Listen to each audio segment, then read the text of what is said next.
Hey everyone, and welcome to Ask an Attorney Live with the Boswell Law Firm.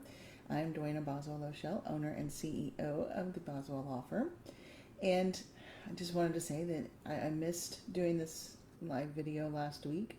I was in a really important seminar training, learning how to be a better law firm owner. So um, this week I really wanted to talk about what's coming up next week. Is Thanksgiving, and I hope everybody is able to spend time with their family, and if not in person, at least maybe phone calls, chats. I know I've parents, and we're talking about doing a video Thanksgiving dinner because they're uh, in another state and not able to travel with COVID, um, and we're staying home as well. Um, Seeing the numbers and the concern is rising again. So everybody just be safe, but enjoy your families. The important thing that any of us can do is to stay in touch and enjoy our families. Speaking of that, this week I thought I would talk about some ideas and things to think about over the holidays when you have custody issues with an ex. So you share a child no longer with. Holidays are always a stressful time uh, when you're not having to deal with that aspect. But when you add into the mix what's going to happen with the kiddos during Thanksgiving or Christmas, and you don't have a court order, you do have a court order. Um, just some things to think about that maybe will help with reducing the stress as much as possible. One thing I always like to caution people is nobody is right 100% of the time. There's always another side, and the perspective is different depending on which side you're on. But just remember that just because somebody's point of view or what they say happens differs from what you remember or what you say happens doesn't necessarily mean that they're lying. Um, I've done a lot of reading.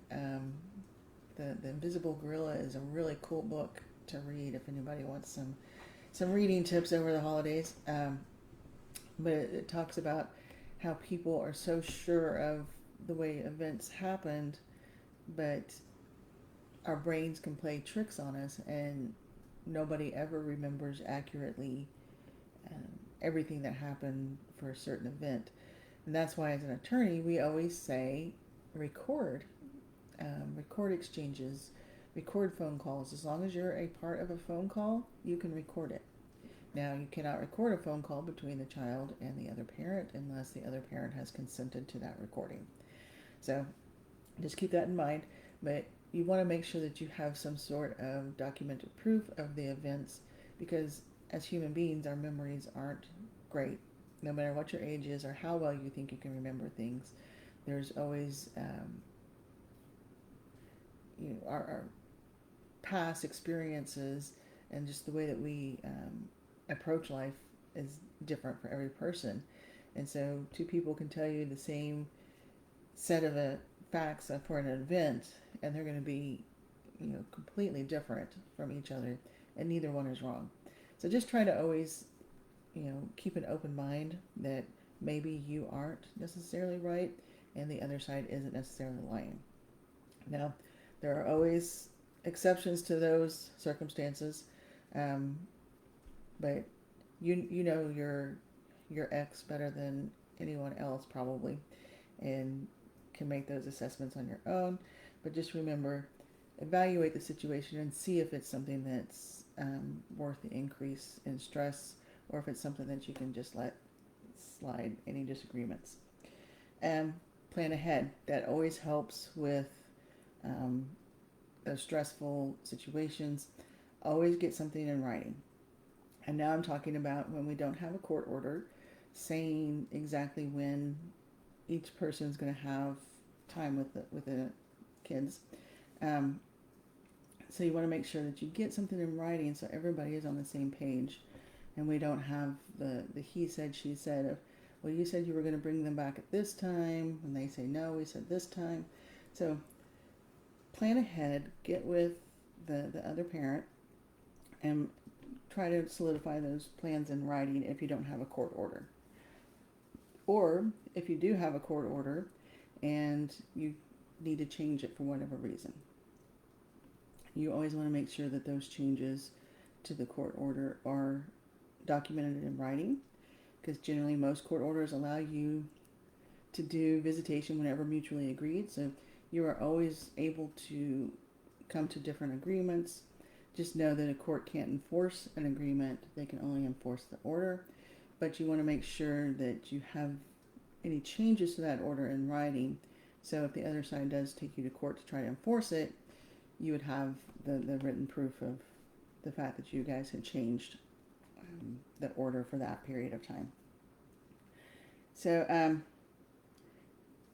always make sure that you do that, and some things that you can think about doing. You can split, the actual holiday. Basically, whatever the two of you agree to is something that can be done. Now, if you go to court and the court orders certain visitation, they under state law, we have what we call a standard possession order, which deals with the holidays. So every custody order is going to have some sort of holiday provision. Most of the time, parties can come up with their own ideas on how they're going to do holidays, and whenever they can't come to an agreement, there is this standard possession order for the holidays that go into effect. So I've seen people that agree to split the day of the holiday in a court order.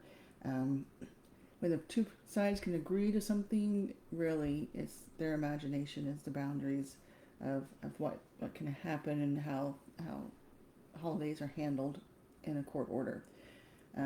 So I always suggest that if you can, come to some sort of an agreement, because obviously you guys know your family the best and what's going to happen and what's best for your children. And if you can agree together on what that is, that reduces the stress and you have a lot more peace. Absent that, the court is going to give you your standard, which is flip-flopping the holidays. For instance,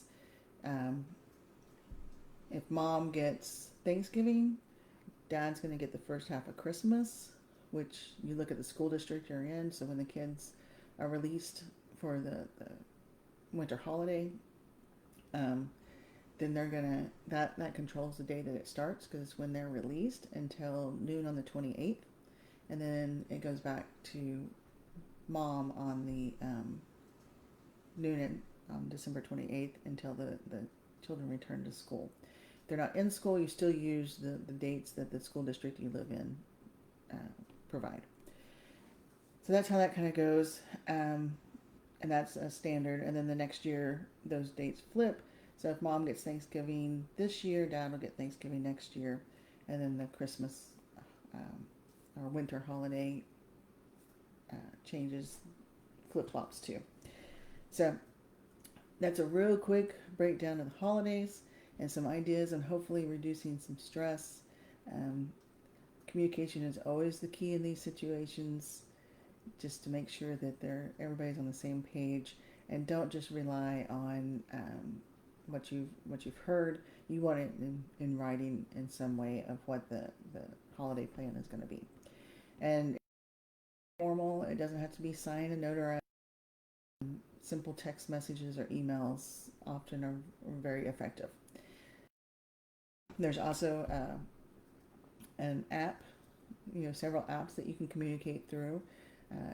AppClose and Our Family Wizard are a couple of the most common. I was just looking on Our Family Wizard not too long ago, and they have some cool tools where you guys can actually go in there and agree on holidays. You can create special holidays, because as families we all have certain special times. Grandma's birthday might be one that you want to make sure that you have the kids for. And so those are all things that you can put into an agreement, or even into your court orders for custody. So just know, when you guys can communicate and talk with each other, things are always much smoother and much less stressful. And that's what we could all use, especially this year. It's going to be a Thanksgiving for the books, that's for sure. This is the first time that anybody in our generation, can remember um, being in a situation like this. It was probably 1920s whenever we had the big flu outbreak. So 100 years ago, since something of this nature has happened on this big of a scale. So everybody enjoy your holidays and have a stress-free Thanksgiving and enjoy your families. Bye for now.